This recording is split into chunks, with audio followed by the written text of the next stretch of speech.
Hi ಗಾಯ್. Hello everyone. ಹಾಸ್ಪಿಟಲಲ್ಲಿ ತುಂಬ ಜನ ಪೇಷಂಟ್ಸು ವಿಚಿತ್ರವಾದ ಕ್ವೆಶ್ಚನ್ಸ್ ಜೊತೆಗೆ ಬರ್ತಾರೆ. ಒಂದ್ಸರಿ ಶಾಕ್ ಆಗುತ್ತೆ, ಈ ರೀತಿಯಾಗಿ ಕ್ವೆಶ್ಚನ್ಸ್ ಅಥವಾ ಡೌಟ್ಸ್ ಕಂಪ್ಲೇಂಟ್ಸ್ ಬರ್ತದೆ ಅಂತ. ಸೊ ನಾನು ಇವಾಗ ನನ್ನ ಎಕ್ಸ್ಪೀರಿಯನ್ಸಲ್ಲಿ ಯಾವುದೆಲ್ಲ ವಿಯರ್ಡ್ ಪೇಷಂಟ್ಸ್ ಅಥವಾ ಕ್ವೆಶ್ಚನ್ಸ್ ಕೇಳಿದ್ದೀನಿ, ಅವ್ರ ಎಕ್ಸ್ಪೀರಿಯನ್ಸಲ್ಲಿ ಯಾವುದಂತ ಇವಾಗ ಹೇಳ್ತಾರೆ. ನಂದು ಫಸ್ಟ್ ನೈಟ್ ಡ್ಯೂಟಿಲಿ ಒಂದು ಪೇಷಂಟ್ ಬಂದಿದ್ದರು ಮಿಡ್ ನೈಟಲ್ಲಿ.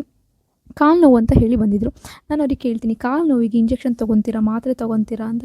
ಇಟ್ ಲೈಕ್, ನಂಗೆ ಇಂಜೆಕ್ಷನು ಬೇಡ, ಮಾತ್ರೆನೂ ಬೇಡ, ನನಗೆ ತುಂಬ ಕಾಲು ನೋವ್ತಿದೆ, ಹಾಗೆ ಹೆಂಗಾರು ಗುಣ ಮಾಡಿ. ನಾನು ಹಾಗೆಲ್ಲ ಏನು ಮಾಡಲಿಕ್ಕಾಗುತ್ತೆ ಹಾಸ್ಪಿಟ್ಲಲ್ಲಿ? ಇಲ್ಲ ಇಂಜೆಕ್ಷನ್ ತೊಗೊಳ್ಳಿ, ಇಲ್ಲ ಮಾತ್ರೆ ತೊಗೊಳ್ಳಿ, ಏನೂ ಬೇಡ ಅಂತ ಹೇಳಿದ್ರೆ, ನಾಳೆ ಫಿಸಿಯೋಥೆರಪಿ ಯಾರು ಸಿಗ್ತಾರೆ, ಅವ್ರನ್ನ ಒಂದ್ಸಲಿ ಹೋಗಿ ಭೇಟಿ ಮಾಡಿ. ಇಲ್ಲ ಮೇಡಮ್ ಆಗಲ್ಲ, ನನಗೆ ತುಂಬ ನೋವ್ತಾಯಿದೆ, ಈಗಲೇ ಕಡಿಮೆ ಆಗಬೇಕು, ಏನಾದರೂ ಮಾಡಿ, ಬಟ್ ನಂಗೆ ಇಂಜೆಕ್ಷನ್ ಮಾತ್ರ 2 ಬಿಟ್ಟು ಬೇರೆ ಏನಾದರೂ ಮಾಡಿ ಅಂತ. ಏನು ಮಾಡಲಿಕ್ಕಾಗ್ತದೆ?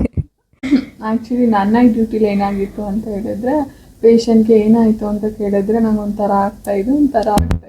ಅದೇ ಏನಾಗ್ತಾಯಿದೆ, ಕೆಮ್ಮಾಗ್ತಿದೆಯಾ, ಜ್ವರ ಬಂದಿದೆಯಾ, ತಲೆನೋವ್ತಿದೆಯಾ ಅಂತ ಕೇಳಿದ್ರೆ ನಂಗೆ ಏನೂ ಗೊತ್ತಾಗ್ತಾಯಿಲ್ಲ, ನಂಗೆ ಒಂಥರ ಆಗ್ತಾಯಿದೆ, ನೀವು ಟ್ರೀಟ್ಮೆಂಟ್ ಕೊಡಬೇಕು ಅಂತ ಕೇಳ್ತಾ ಇದ್ದೆ. ನನಗೆ ಒಂದು 40 ಇಯರ್ ಓಲ್ಡ್ ಫೀಮೇಲ್ ಪೇಷಂಟ್ ಬಂದಿದ್ದರು. ಅವರು ಅವ್ರ ಮಗಳು ಮನೆಗೆ ಹೋಗಬೇಕಿತ್ತಂತೆ. ಅಲ್ಲಿಗೆ ಹೋಗಲಿಕ್ಕೆ ಒಂದು 2 hours ಟೈಮ್ ತೊಗೊಳ್ತದೆ. ಅವ್ರು ಹೋಗ್ತಾ ಇದ್ದಿದ್ದು ನಾಳೆ. ಅವ್ರು ಇವತ್ತು ನೈಟೇ ಒಂದಿನ ಮುಂಚೆ ಹಾಸ್ಪಿಟಲಿಗೆ ಬಂದುಬಿಟ್ಟು, ನಂಗೆ ಅಲ್ಲಿ ಹೋದಾಗೆಲ್ಲ ಜ್ವರ ಬರುತ್ತೆ ಮೇಡಮ್, ಸೊ ಅದಕ್ಕೆ ಇವಾಗ ಒಂದು ಇಂಜೆಕ್ಷನ್ ಹಾಕ್ಕೊಟ್ಬಿಡಿ ಅಂತೆ. ನಾನು ಅಲ್ಲಿ ಹೋದಾಗ ಜ್ವರ ಬಂದಾಗ ನೀವು ಮಾತ್ರೆ ತೊಗೊಳ್ಳಿ, ಅದು ನಾಳೆ ಜ್ವರ ಬರುತ್ತೆ ಅಂತ ಇವತ್ತೇ ಇಂಜೆಕ್ಷನ್ ತೊಗೊಳ್ಲಿಕ್ಕೆ ಆಗೋದಿಲ್ಲ, ಮಾತ್ರೆ ಬರ್ಕೊಡ್ತೀನಿ. ಇಲ್ಲ ಮೇಡಮ್, ನಂಗೆ ಇವಾಗ ಇಂಜೆಕ್ಷನ್ ಹಾಕ್ಕೊಟ್ಬಿಡಿ, ಅಲ್ಲಿ ಹೋದ್ಮೇಲೆ ಜ್ವರ ಬರೋಲ್ಲ. ಮತ್ತು ಇನ್ನೊಂದು ಪೇಷಂಟ್ ಬಂದಿದ್ರು, ಮೇಡಮ್ ತುಂಬ ಸೊಳ್ಳೆ ಕಚ್ತಾ ಇದೆ, ನೀವು ನಂಗೆ ಏನಾದರೂ ಟ್ರೀಟ್ಮೆಂಟ್ ಕೊಡಬೇಕು ಅಂತ ಕೇಳ್ತಿದ್ದಾರೆ.